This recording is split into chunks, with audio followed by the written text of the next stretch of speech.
இன்னைக்கு நம்ம பார்க்க போகிறது இலக்கணம் சொல். பூ மலர்ந்தது, மாடு புல் தின்றது. ஓர் எழுத்து தனித்தோ பல எழுத்துக்கள் சேர்ந்தோ பொருள் தரும் வகையில் அமைவது சொல். அது 2 திணைகளையும் 5 பால்களையும் 3 வகை இடங்களையும் உலக வழக்கிலும் செய்யுள் வழக்கிலும் வரும் வெளிப்படையாகவும் குறிப்பாகவும் விளங்கும். 3 வகை மொழி: தனிமொழி, தொடர்மொழி, பொதுமொழி என மொழி 3 வகையாக அமையும். இதை நன்னூல் 260 ஒரு மொழி ஒரு பொருளனவாம், தொடர்மொழி பல பொருளன, பொது இருமையும் ஏற்பன அப்படின்னு சொல்லியிருக்காங்க. இப்போ தனிமொழி அப்படின்னா ஒரு சொல் தனித்து நின்று பொருள் தருமாயின் அது தனிமொழி எனப்படும். எடுத்துக்காட்டு: கண், படி, இது பகாபதம். கண்ணன், படித்தான், இது பகுபதம். அடுத்தது தொடர்மொழி. 2 அல்லது அதற்கு மேற்பட்ட தனி மொழிகள் தொடர்ந்து வந்து பொருள் தருவது தொடர்மொழி. இப்போ எடுத்துக்காட்டா பார்த்தோம்னா கண்ணன், படித்தான், இதெல்லாம் வந்து தனிமொழி அப்படின்னு பார்த்தோம். 2 அல்லது அதற்கு மேற்பட்ட தனிமொழிகள்: கண்ணன், அடுத்தது வந்தான், கண்ணன் வந்தான், அடுத்தடுத்து 2க்கு மேற்பட்ட தனிமொழிகள் தொடர்ந்து வந்து ஒரு பொருள் தரதுனால இதை தொடர்மொழி அப்படின்னு சொல்றோம். இன்னொரு எடுத்துக்காட்டு: மலர் வீட்டுக்கு சென்றாள்.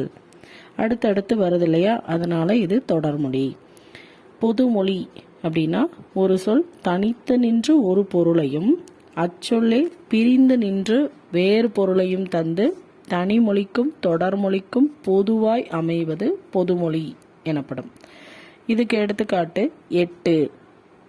8ங்கிறது 8 என்ற எண்ணை குறிக்கும். வேங்கை அப்படின்னா வேங்கை என்னும் மரத்தை குறிக்கும்.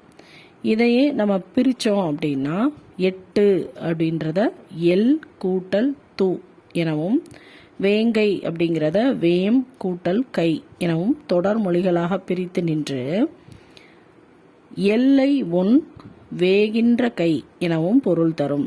இவை இரு பொருள்களுக்கும் பொதுவாய் அமைவதனால பொதுமொழி அப்படின்னு சொல்றாங்க. அடுத்தது தொழிற்பெயர்.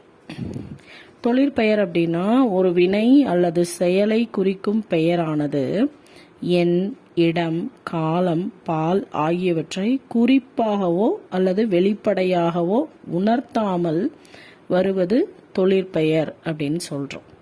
எடுத்துக்காட்டு: ஈதல், நடத்தல், இதெல்லாம். அடுத்தது விகுதி பெற்ற தொழிற்பெயர்கள்.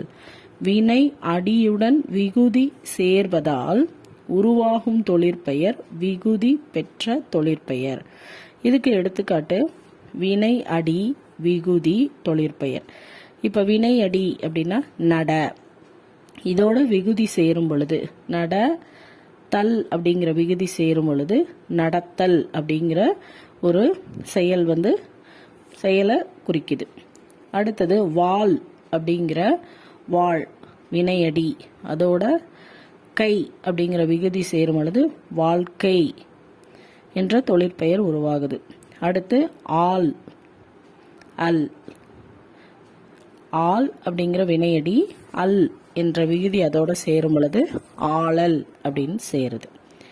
அடுத்தது ஒரே வினையடி பல விகுதிகளையும் ஏற்கும். இப்ப நட அப்படிங்கும் பொழுது அதோட தல் அப்படின்னு சேர்க்கும் பொழுது நடத்தல் சொன்னோம் இல்லையா, அது மாதிரி நட என்பது கூட இன்னும் வேற எல்லாம் சேர்க்கலாம். நட, நடை, நடத்தல். அடுத்தது எதிர்மறை தொழிற்பெயர். எதிர்மறை பொருள்ல வருவது எதிர்மறை தொழிற்பெயர்.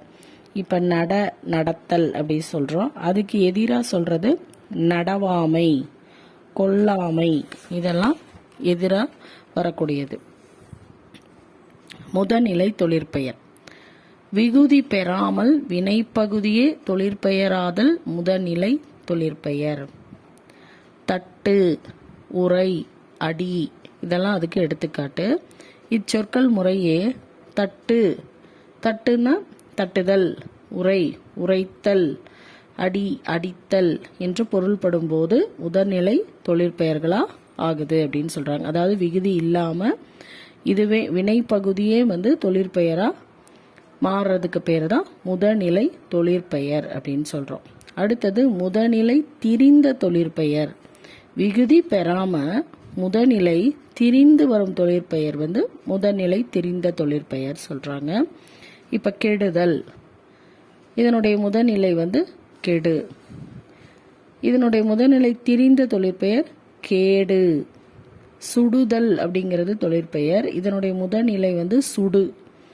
இதனுடைய முதல்நிலை திரிந்த தொழிற்பெயர் சூடு அப்படின்னு சொல்றோம். இப்ப தொழிற்பெயர்லயே நம்ம விகுதி பெற்ற தொழிற்பெயர், எதிர்மறை தொழிற்பெயர், அடுத்து முதல்நிலை தொழிற்பெயர், முதல்நிலை திரிந்த தொழிற்பெயர் அப்படின்னு 4 விதமா பார்த்தோம். அடுத்தது வினையால் அணையும் பெயர். ஒரு வினை முற்று பெயரின் தன்மையை அடைந்து வேற்றுமை உருபு ஏற்றும் ஏற்காமலும் வேறு ஒரு பயனிலையை கொண்டு முடிவது வினையால் அணையும் பெயர் அப்படின்னு சொல்றாங்க.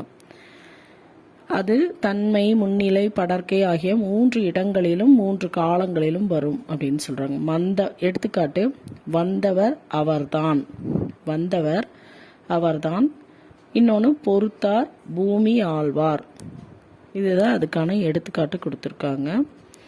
வினையால் அணையும் பெயர் அப்படின்னா ஒரு வினை முற்று பெயரின் தன்மையை அடைந்து வேற்றுமை உருவு ஏற்றாலும் ஏற்காமலும் வேறொரு பயனிலையை கொண்டு முடிவது வினையால் அணையும் பெயர்.